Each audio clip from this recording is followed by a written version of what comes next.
Hola, ya se acerca el inicio del curso escolar y quiero explicarte todo lo que Plumier Academia Online puede ofrecerte. Este curso 2022-2023 podrás prepararte la selectividad por libre,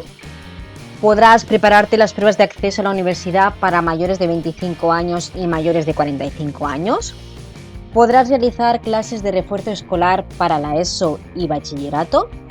y podrás realizar cursos de catalán, de inglés y de español para extranjeros.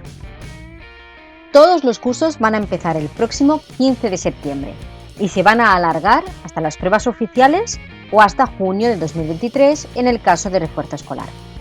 Y para que no te pierdas nada, estate muy atento a los próximos días porque voy a ir subiendo distintos vídeos para explicarte cómo vamos a trabajar en cada uno de los distintos cursos.